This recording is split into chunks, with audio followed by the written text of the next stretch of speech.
Hello and welcome to my vinyl channel.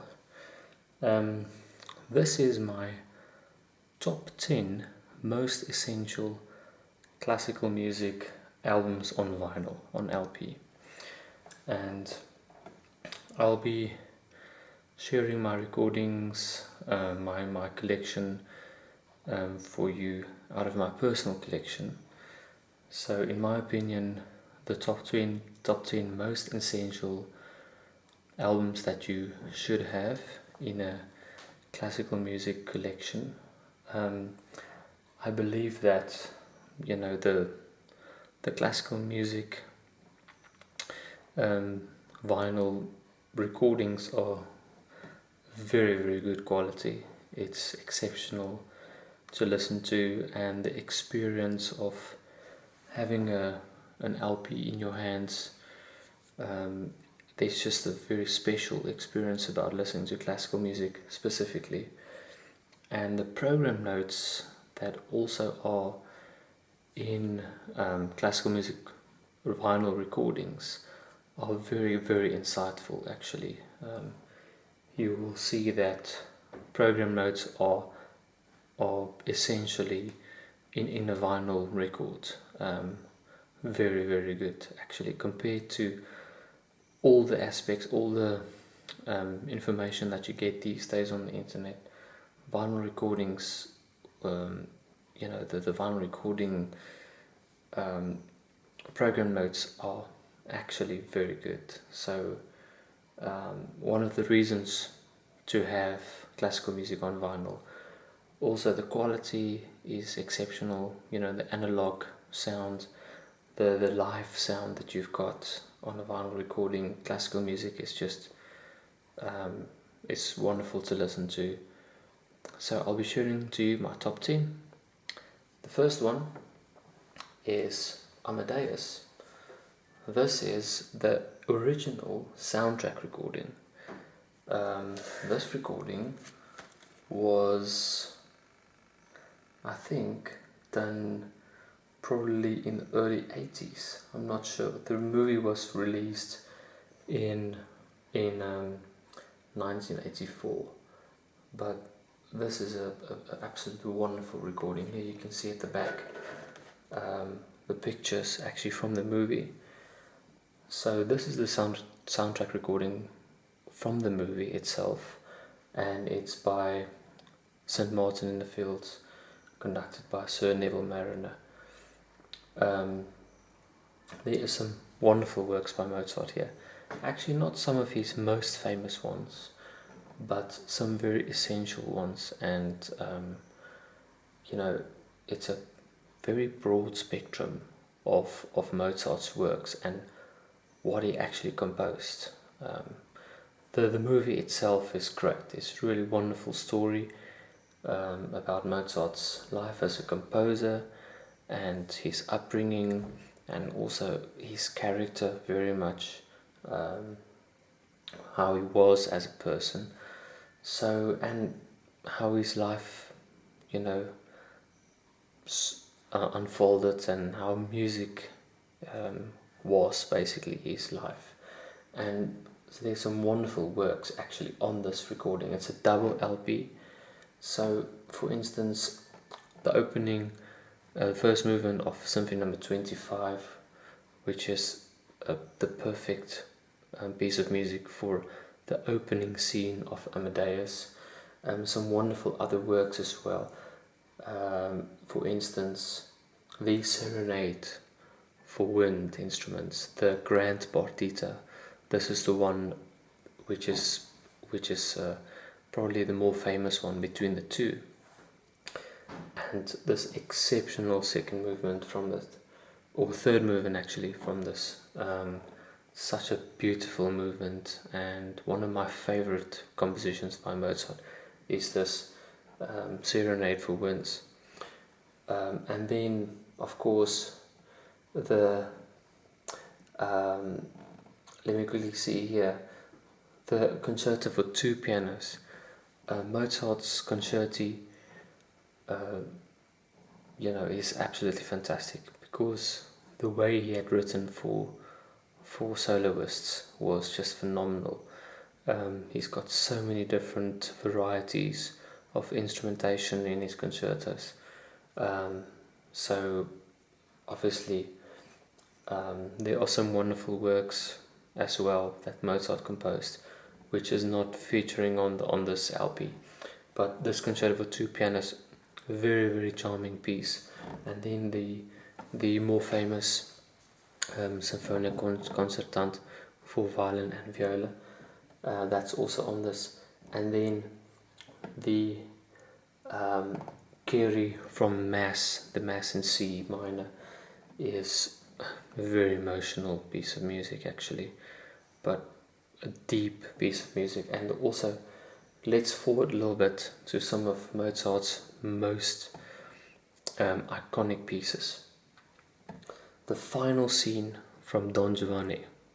Don Giovanni is a wonderful opera by Mozart, and the final scene is hugely dramatic in the movie as well. The way they've done it in the movie is actually phenomenal. So, but Don Giovanni being taken back, or being taken to hell by Commendatore, who was killed by Mozart in the beginning of the opera, or killed by Don Giovanni, excuse me, in the beginning of the opera. And it's an exceptional scene, that, and the music is highly dramatic and extremely well composed. And this version for me is really really good. Also, Mozart's iconic Requiem. The whole thing about Mozart's Requiem, the story that he didn't, and it's true, he didn't finish the Requiem because he died in the middle or towards the end of the Requiem, and it is known today that his student Süssmayr completed his work, his Requiem, and it's a wonderful piece of music really. So and then it finishes off with his piano concerto in D minor second movement, which is also extremely charming piece of music. So this is for me a wonderful piece of music, or a wonderful recording, wonderful album, soundtrack to Amadeus. Also wonderful artwork here, and to have this LP, double LP, is really a must-have. Highly recommend this.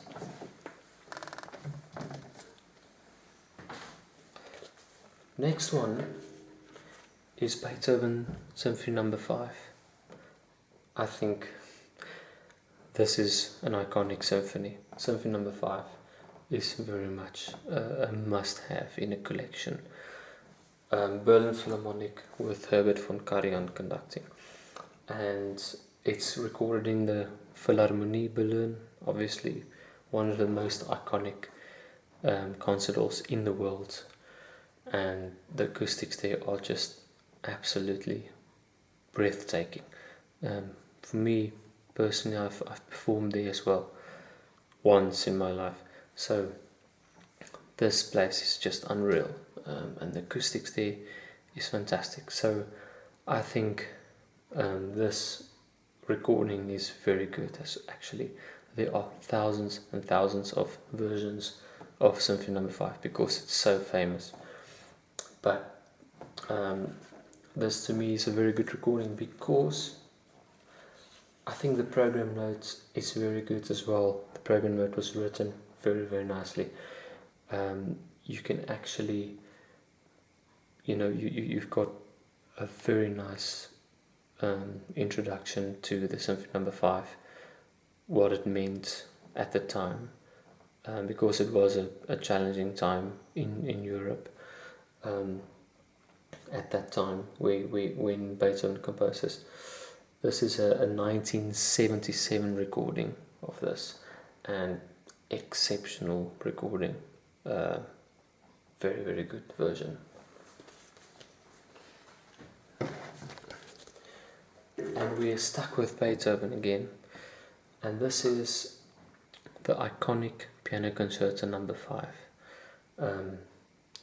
Radu Lupu, the Romanian pianist, the soloist, and with the Israel Philharmonic Orchestra with Zubin Mehta conducting. Zubin Mehta, very much associated with Israel Philharmonic Orchestra. So this is a great recording. The Emperor Concerto is obviously the nickname for number 5, and it's his final piano concerto. This is a great piece of music. Really love this, and also the recording is very, very good. It's a digital recording actually, and this was recorded in 1979, and especially the Adagio is a beautiful movement. It's quite romantic, because Beethoven was obviously towards the later stage of his life,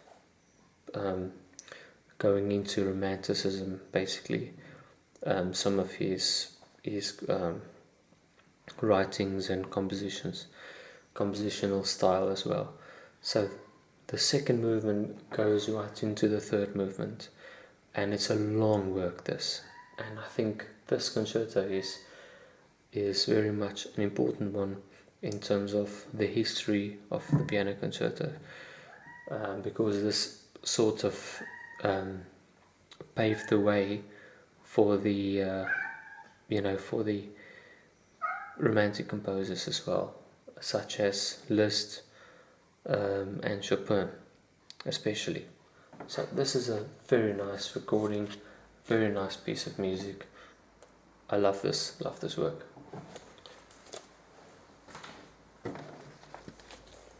Then number 4 is the iconic New World Symphony, which is the Symphony number 9 by Dvorak.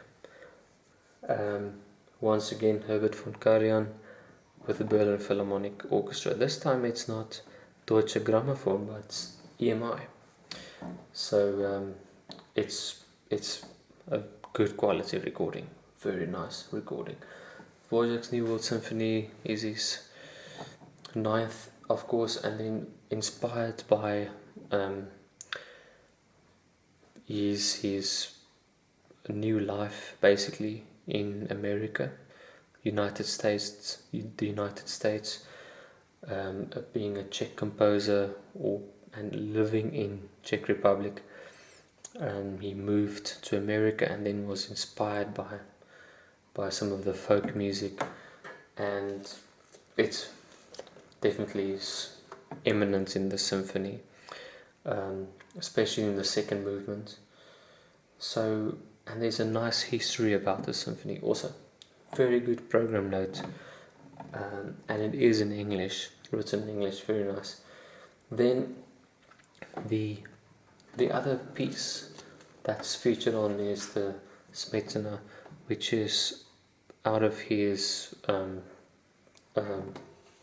work called Mavlast. So this is the second movement from Mavlast, and it's the Moldau. The great Moldau River basically inspired this composition. In Europe, you can read about the program notes here, but the composition is phenomenal. So it's a true classic, really, in the classical music vocabulary, in the repertoire. Very much an iconic work. So 2 Czech composers featuring on this LP. It's a very good recording.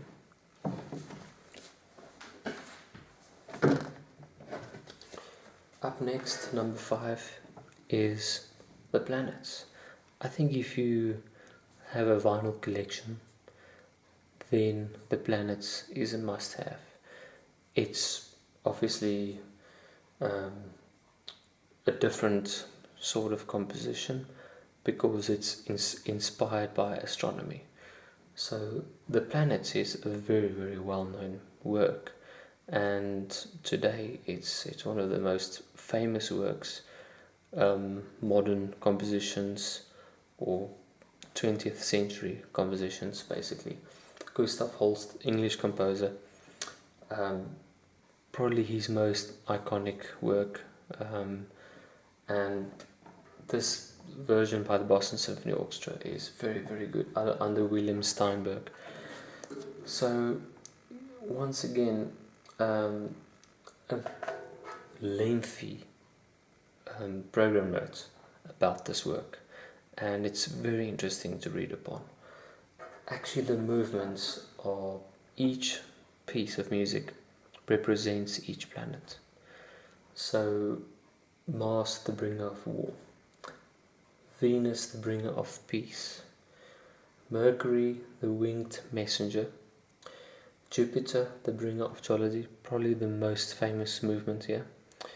And then Saturn, the bringer of old age, and Uranus, the magician, and finally Neptune, the mystic. And the orchestration is very, very big because it has to have that spacious sound and that imaginary sound that you're feeling that you are in space, basically. And the best time to listen to this recording is at night when it's completely silent. It's a very rewarding piece of music, yeah. So this is a must-have for every person, looking for classical music vinyl recordings.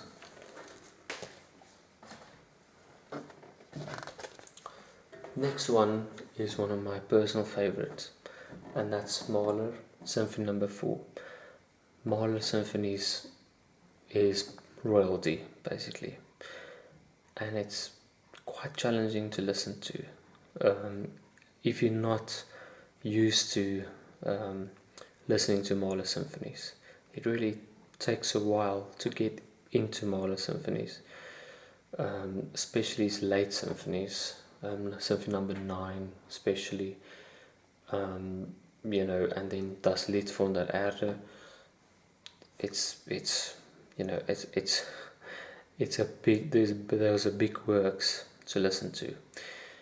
Symphony No. 4 is for me one of probably the most accessible ones. It's quite a light symphony compared to his other works. I mean, Mahler's orchestration is humongous. The orchestras that requires a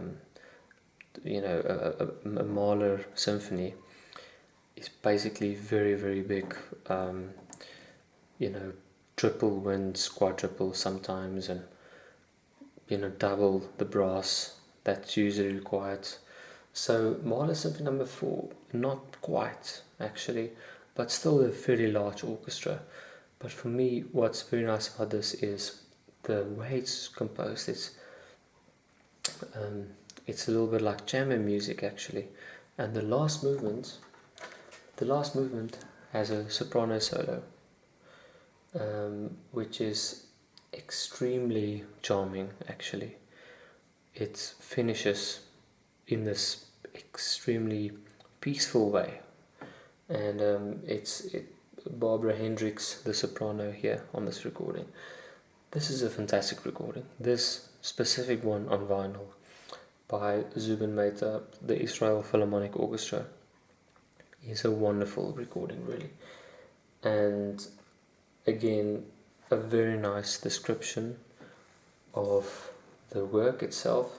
And this is the 1979 recording. This is one of my favorites. Love this piece.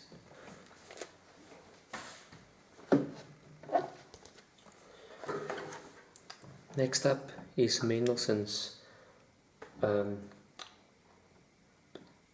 Midsummer Night's Dream, a Shakespeare play, of course, and this, obviously, the play inspired Mendelssohn to write this piece.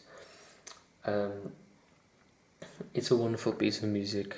The orchestration of Midsummer Night's Dream is magical, really magical. Then 2 overtures by von Weber, Oberon and Der Freischütz. Both very, very nice overtures to listen to.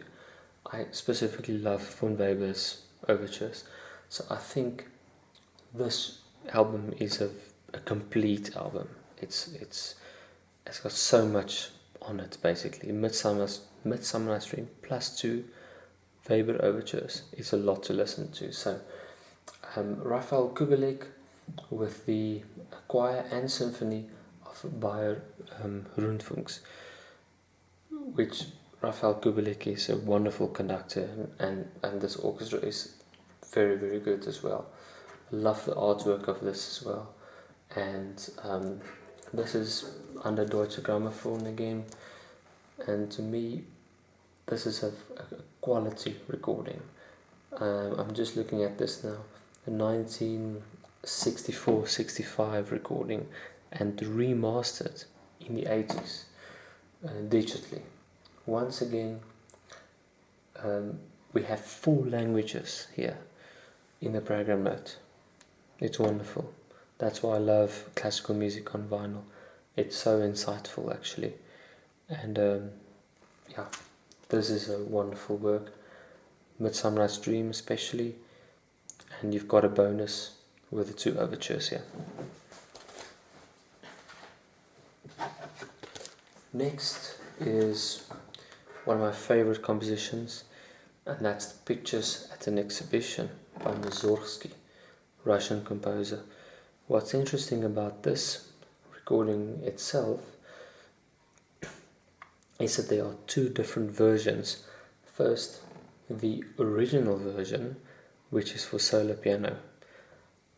On the B side, the orchestrated version, which was orchestrated by Maurice Ravel. Maurice Ravel orchestrated this piece for orchestra.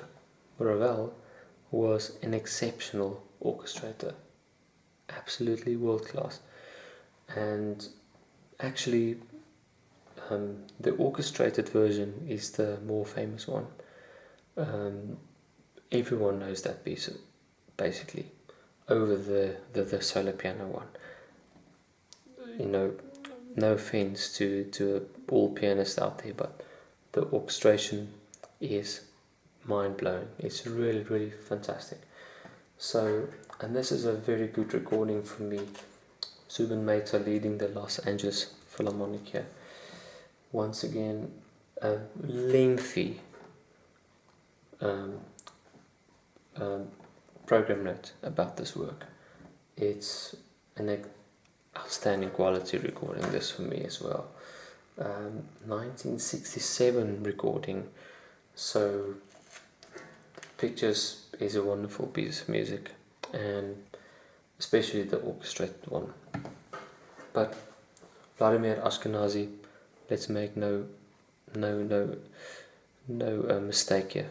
He's one of the most profound pianists, in the world, and yeah, his version as well. His version of this is also very, very good. So this is a very nice album to have.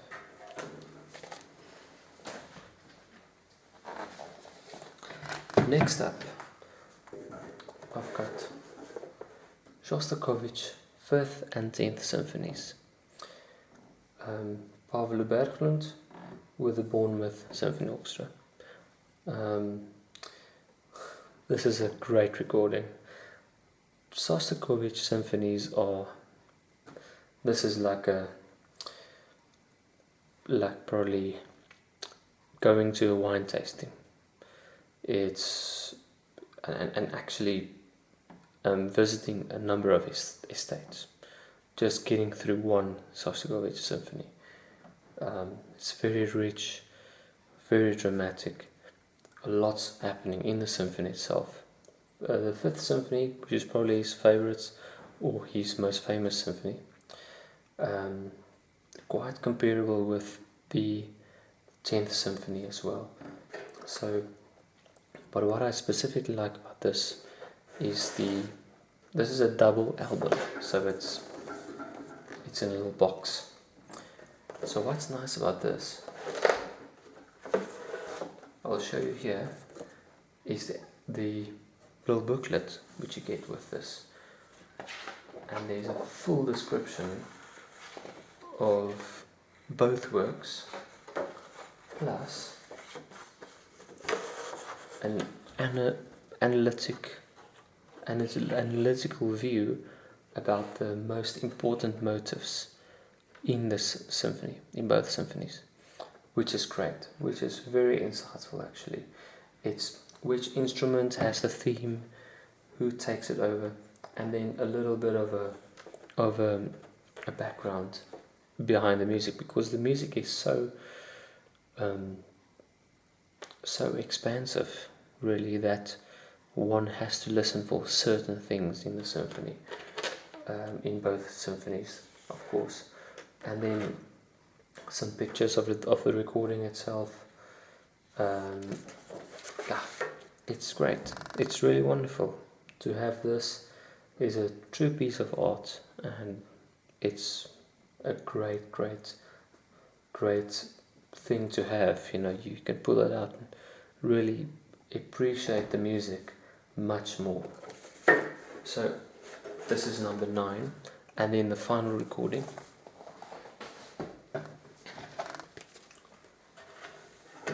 Finally, we've got Jean Sibelius Violin Concerto and Finlandia. The Berlin Philharmonic under Herbert von Karajan again. Christian Ferras is a violinist, violin soloist. This recording for me is top class, really. Sibelius Violin Concerto is a difficult work for any violinist, and for the orchestra as well. It's a very complex piece of music. Finlandia is challenging as well, but very well known. But I think Sibelius Violin Concerto is definitely more complicated in a way, requires a lot of time. So it's a wonderful recording for me. And then of course the Grand Prix du Disque Paris winner, and the Edison. So it won some awards as well, which is great. So the specific recording for me is wonderful. I'm trying to see a date here. Unfortunately, I can't see it, but anyway, Sibelius Violin Concerto is one of the top violin concertos, and in a string instrument competition, Sibelius Violin Concerto is often a choice for a final round. It really is a magnificent work, and it's so deep and emotional, really. And Sibelius is a very good composer also. His music speaks very deeply. Finlandia, which is a very historic piece of music as well. Finnish composer Jean Sibelius. So once again, to me, the program notes are very insightful here, and this has an English program note as well. So usually on the Deutsche Grammophon you find German program notes, but there are English program notes as well. It sometimes depends on the artist, but for me this is a great recording.